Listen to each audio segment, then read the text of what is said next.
All right, let's try this again. Can everyone hear me? All right. And you can understand, which is perfect because I'm notorious for talking fast, so I will try to slow down today. So we're going to be talking about performance testing modern applications. So first, because I talk fast, the slides are available on speakerdeck.com/Dustin Whittle. So if you want to follow along, feel free to download them up front. All right, so again, my name's Dustin Whittle. You can find out more about me at dustinwhittle.com or follow me on Twitter at Dustin Whittle. I'm from San Francisco, California, so it's quite an honor to be able to be here today. So why does performance matter? I like to start with some of the business impact of why you should do performance testing and why it matters not only from an engineering perspective, but really for your users as well. So Amazon.com improves their revenue by 1% for every 100 milliseconds that they shave off the end user experience. Decreasing the latency by 1/10 of a second, they're able to increase their revenue by 1%. So if you're a billion-dollar company, this is a quite significant business impact. Yahoo, by decreasing their ad latency by 400 milliseconds, increased their conversions as well by 9%. So they increase traffic by 9% by improving the page by half a second of performance. So the reality is that performance directly impacts the bottom line, so you should think of performance as a feature. So the question is really, how fast is fast enough? 0.1 seconds or 100 milliseconds, it allows you to think seamlessly. It's like flipping a page in a book. You don't lose your train of thought, and it feels instantaneous. The user will not notice a delay. 100 milliseconds to 300 milliseconds, the delay is perceptible, so the user will start to notice that things are slowing down, and after 1 second, you start to lose your train of thought. But here's some interesting performance metrics that I've come across. 1 second is about the limit for a user's flow before they start to lose focus in the application, and after 3 seconds, 40% of users will start to abandon. And if you've ever been in an e-commerce application and you click the checkout button and you have it just wait and you don't know what's happening, you probably quickly lose faith. I think the engineer knows not to click the button again and just to wait it out so you don't get charged twice. So the idea here is to treat performance as a feature. It's not just enough the server side is fast, but the user has to perceive the application is acting fast. So here's the tools of the trade for performance testing. I like to understand the baseline performance. When you start load testing an application, you should understand what is a static asset like an HTML page being served directly from Nginx or Apache. What's the request per second just for a static page? What's the request per second and maybe just PHP by itself spitting out hello world, so just echo hello world. And then what's the overhead of the application framework itself? So if we're using something like Symfony or Laravel or Zen, how much overhead does each piece add?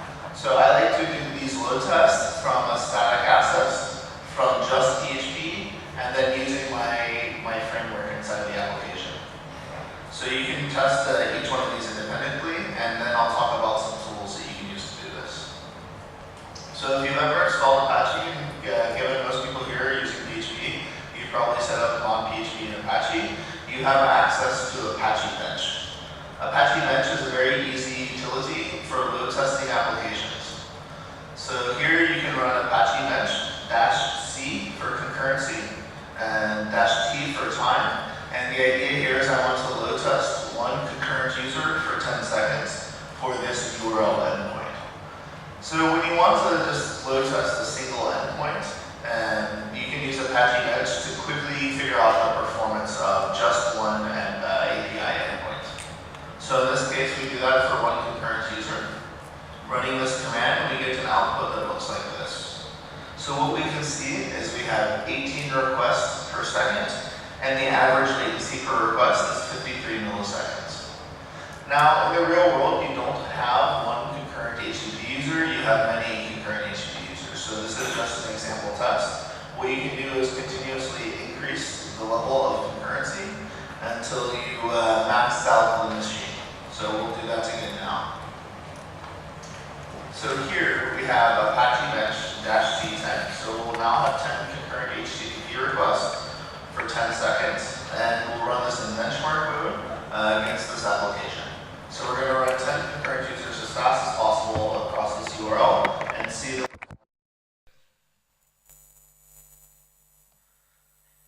Now here what you see is we've increased the request per second because we've increased the level of concurrency.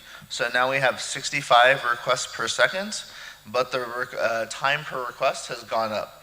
So now it's went from 50 milliseconds to 151 milliseconds on average. So what you do when you load test, you want to keep increasing the level of concurrency until you max out the requests per second on the machine. But when you load test, what you realize is that there is a trade-off between the response time, the latency per request, and the level of concurrency the machine can handle. So you can always increase the level of concurrency, but then all of the requests will slow down until the machine stops responding. So when you load test, you want to figure out what's the maximum number of requests my machine can support, and then how fast do I want each request to be for the user. So when you know that 100 milliseconds to 300 milliseconds delay is perceptible to the user, you really want to strive for under 100 millisecond response times. But it depends on the specifics of the application.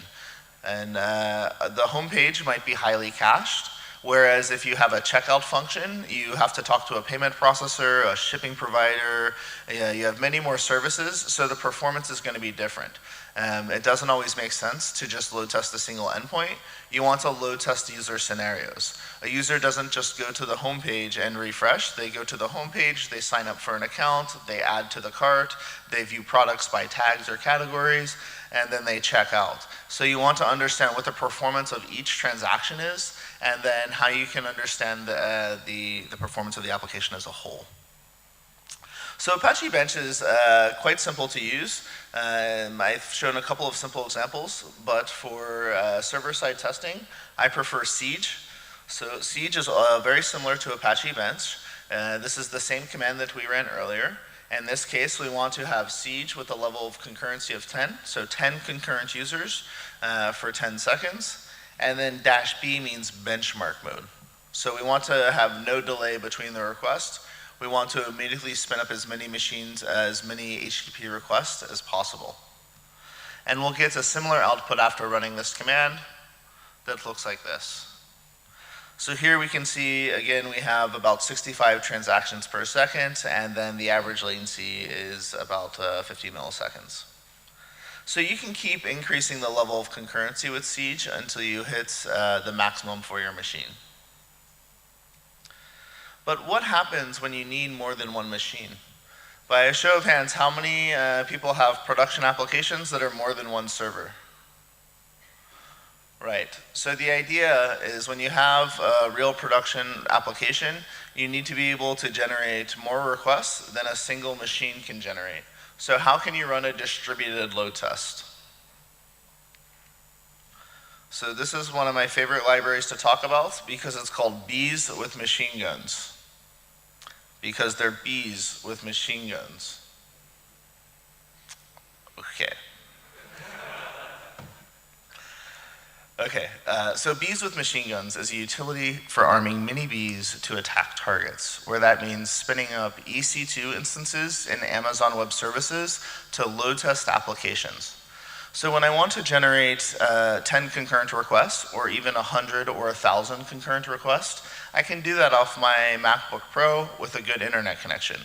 But if I want to generate 10,000 or 100,000 or even 1 million concurrent requests, I need to be able to distribute the load test across many machines.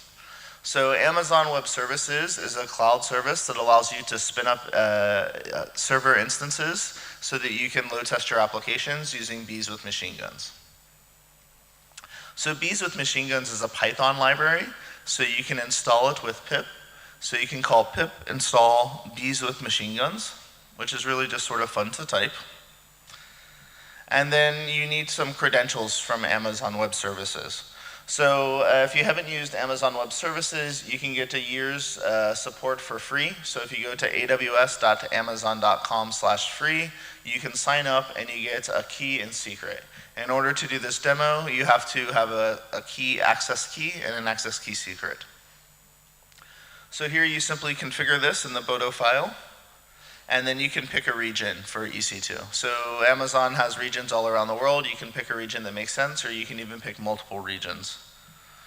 But the idea is that you can call bees up -s2, where the -s is the number of servers that I want to turn on. So in this case, I call bees up, and I want to turn on 2 servers in the cloud so I can start load testing my application from multiple servers. Now there's some additional data here. So -G is the security group, Z is the data center that I'm in, -I is the instance, and -K is the SSH key, and then the user. But the only part you really need to know is bees up -s2. The rest is just being explicit. So the idea here is when I call bees up, I'm going to turn on 2 servers, and then I can start to run a load test from multiple machines. So their outputs is a bit funny. It's going to connect to the hive, attempt to call up 2 bees. It's going to wait for the bees to load their machine guns, and once the bees are ready to attack, the swarm has assembled 2 bees. Now, when I want to attack a URL endpoint, I can call bees attack, and then I can give -n the number of requests in total, and then -c the level of concurrency. So in this case, I just want to generate 50 concurrent requests from the 2 machines, and I want to load test acmedemoapp.com. So here we're going to read 2 bees from the roster. We're going to connect to the hive, assemble the bees. Each of the 2 bees will fire 500 rounds, 25 at a time, and it will prime the cache by making 1 request to the server so that the framework can do the bootstrap and it can do any caching on the first request. So the load test isn't skewed by the first request. And then it'll start load testing from each of the 2 machines. So it'll start using 25 requests per second from each machine. And then it'll give you a summary of the performance output. So here we now can support 306 requests per second, but this time the average response time is 163 milliseconds. So what you'll notice is that in our application we can support 306 requests per second, but the response time now is 163 milliseconds. So this will always change depending on the specifics of your application and depending on which API endpoint you're testing. But with bees with machine guns, it's very easy to generate massive amounts of concurrency. So the benefit of the cloud is that the costs scale linearly with the demand, so you only pay for what you use. So I can very easily turn on 20 machines, load test for 1 hour, and then turn off the machines and have a really powerful load test.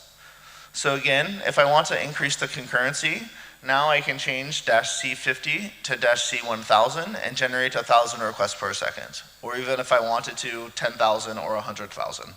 So I can call bees attack -n 100,000 -c 1,000 and then the URL, so acmedemoapp.com. And this time we'll increase the level of concurrency. So now each of the 2 bees will fire 50,000 rounds, 500 at a time. It'll cache the URL, and what you'll see is after the load test is finished, we have some performance metrics for each endpoint. So the time per request is 360 milliseconds, so it's taken longer to serve each request, but now we get 502 requests per second. So again, every time you run the load test and you increase the level of concurrency, you're going to increase the level of latency. So when you're load testing and capacity planning, what you want to figure out is what's the maximum request the machine can handle given your threshold for latency. So if I want all the requests to be able to respond to in under 100 milliseconds, then I need to add more machines to support 500 requests per second. Even though I can still get 500 requests per second out of 1 machine, for each user it's going to be slower. So the target has crushed the bee offensive, or it has survived the load test. And then sometimes things go wrong, like the connectional timeouts, or you'll have HTTP errors, and sometimes the bees with machines will fail. So no bees completed the mission. Apparently your bees are peace-loving hippies. So you can spin up with bees up that'll turn on the EC2 instances, and then you can kill off the instances by calling bees down. So it becomes very easy to turn on many machines, run a load test, and then very quickly turn them off. So it's going to read the 2 bees from the roster, connect to the hive, call off the swarm, and then it's going to stood down 2 bees. So it'll turn off the EC2 instances so you stop being charged. So oftentimes, again, you actually need to load test web applications, and you want to load test many different endpoints. You don't want to just load test the home page. You want to load test the functionality of the application, and you want to go through user scenarios. So I want to go to the home page, I want to log in, I want to add to the cart, and then I want to check out. So if you need to do this, Locust.io is a great library that allows you to script user scenarios and run distributed load test. So again, this is a Python library, my apologies, but you can pip install Locust.io. And the website is locust.io as well.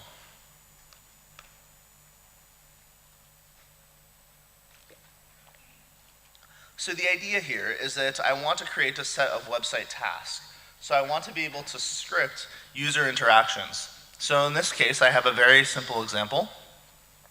I have a user behavior. A user behavior is just a set of different tasks. So on start, I always want to log in, and then I can create a list of tasks. So here I have task number 1 is after I log in, I want to go to make a GET request to /profile. And then task number 2 is I want to go to the home page. So each one of these tasks can be run in order, and the benefit of doing this is that you maintain HTTP state. So if I log in, I keep my cookies so that for every request, I actually have a logged in user. This way, you can actually interact with the application. The idea here is that you can script as many user behaviors as makes sense for your application very easily with Locust.io. And the benefit is that it also comes with a web interface so that you can run these load tests again and again. Many times when you run a load test, it's only because you're preparing for launch, and really you need to treat performance testing as part of the software development lifecycle. You don't only write a unit or a functional test when you go to launch, you write it as part of your development lifecycle, and you should treat performance the same way. So using Locust.io to script user behaviors makes it very easy to automate these load tests. So what you can see here is that this machine is running 9,600 users, so almost 10,000 users across 6 different slaves. So I have 6 machines in a cluster running these load tests, and then I'm running them through each different endpoint. So this is an example blog and forum. So I have the home page, I have /blog, a blog post, and then I have the forum post. And what you can see here is on average, the application can handle 76 requests per second, but then I can see the number of requests and the average response time for each individual transaction. So when I want to understand the performance of my entire application, I can very easily script user scenarios and then automatically test using their web UI. So it makes it very easy to start and stop, as well as generate interesting reports. But these are just a few tools. There are many tools for load testing. The idea is that you should be load testing your applications on the server side to understand server-side performance. But the reality is, in modern web applications, you spend more time in the client side than you do on the server side.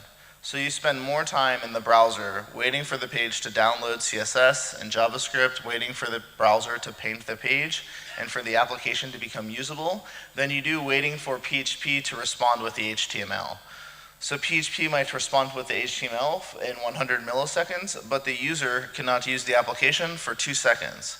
The only thing that matters for users is their perceived performance.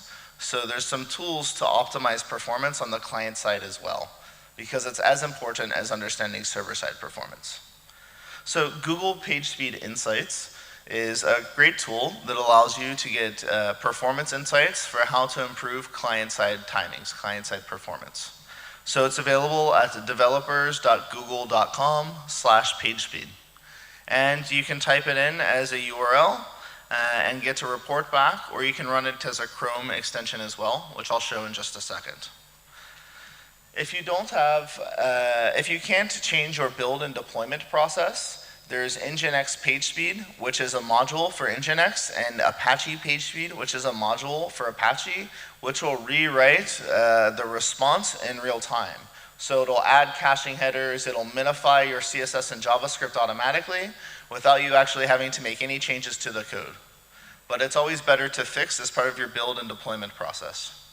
So again, Google PageSpeed is available via a website where I can type in a URL and I can see that I should minify my JavaScript, I should leverage browser caching, and I should minify CSS. So it gives me tips on how to improve performance. And then it's also available as a Chrome debug toolbar.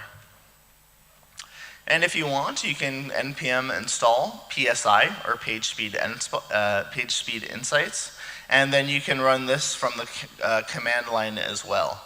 So the idea here is I can get the insights, like I need to leverage browser caching, I need to optimize my images for my application. So npm install PSI, so it's a Node.js module.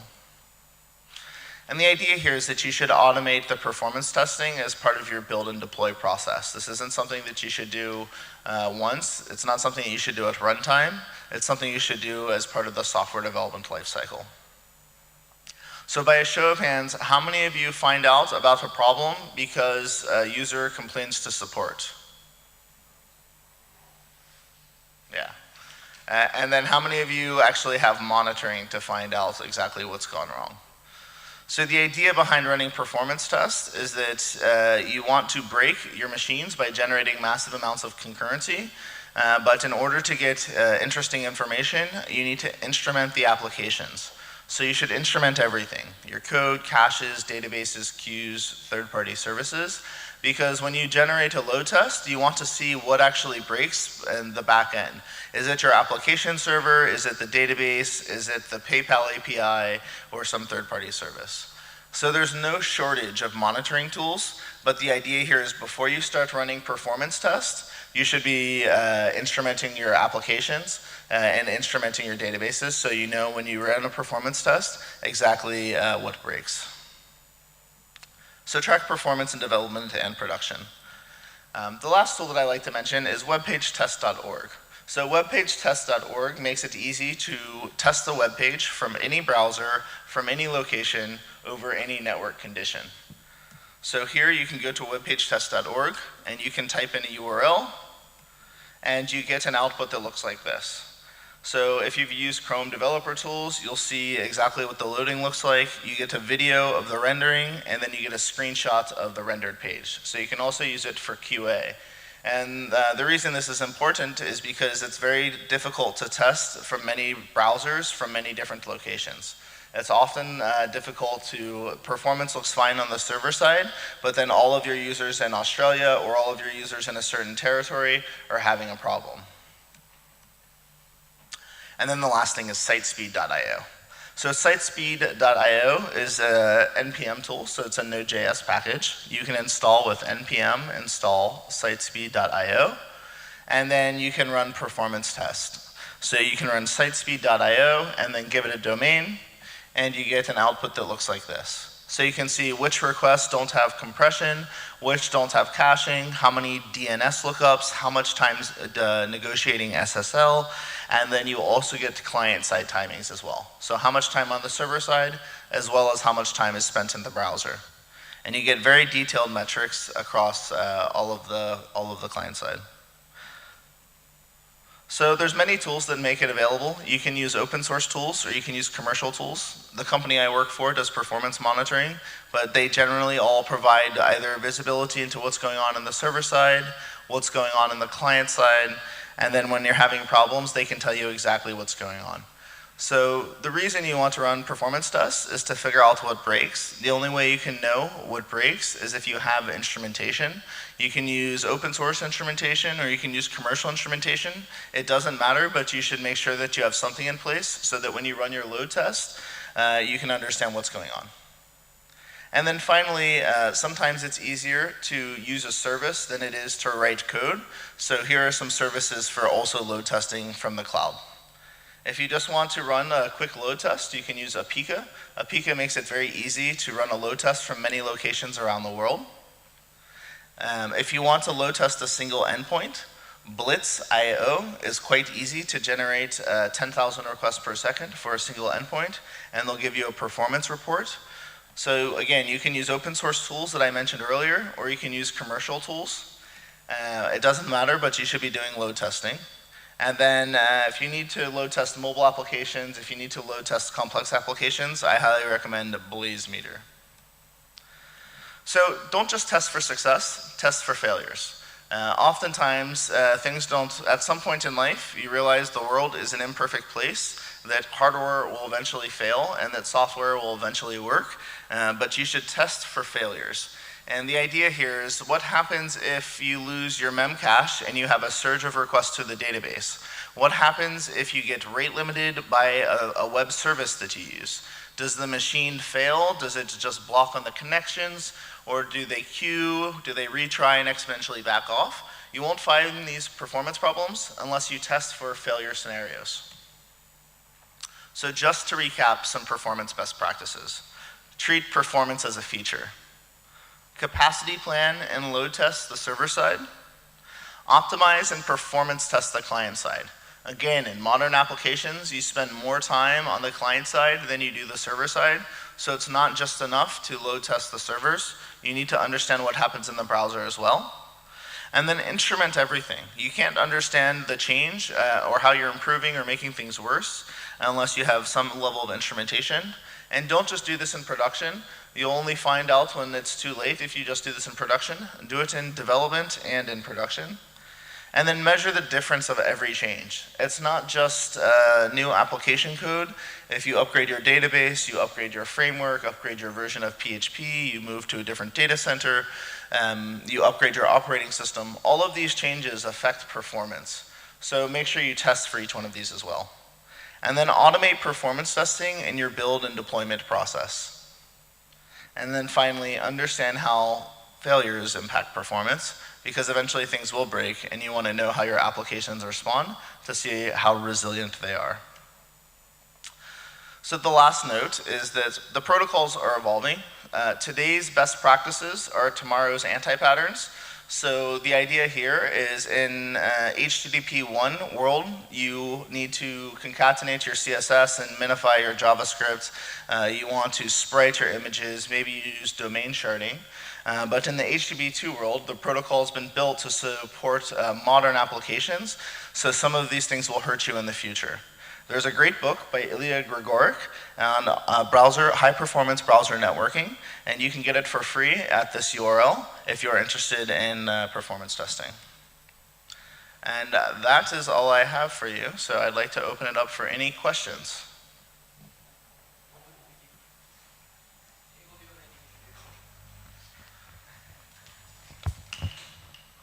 Oh, thank you for a nice session. I have one question. What do you think are the most important things, especially the preparation for performance testing? Having a reliable environment to load test. So oftentimes it's not possible to load test production, so having a QA environment that mimics production. Because oftentimes you don't have the performance problems until you have the same level of data, the same volume of data, or the same infrastructure underneath. So I think this is one of the most important things before you start doing performance testing. Okay. So how about the infrastructure, especially network or So I always try to run the load tests from inside of the same data center. So I try to use, this is why I mentioned bees with machine guns. Bees with machine guns, you can run it inside the same AWS data center because you don't want network conditions if you're testing from your home or even your office. Even if the office has great internet connection, you're still not going to have the same internet that your data center would. So you introduce network latency. So I try to, whenever you run a load test, you want to run it from inside the same location. And then also run it from multiple locations around the world so you can see what real world usage looks like. So a bit of both. Thank you. Thank you. Any other questions?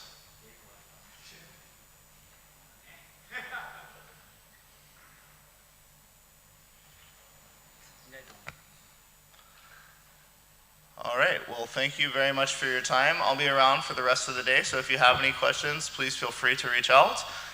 And if I can ever be of any help, just reach out at Dustin Whittle on Twitter. Have a good day. どうもありがとうございました。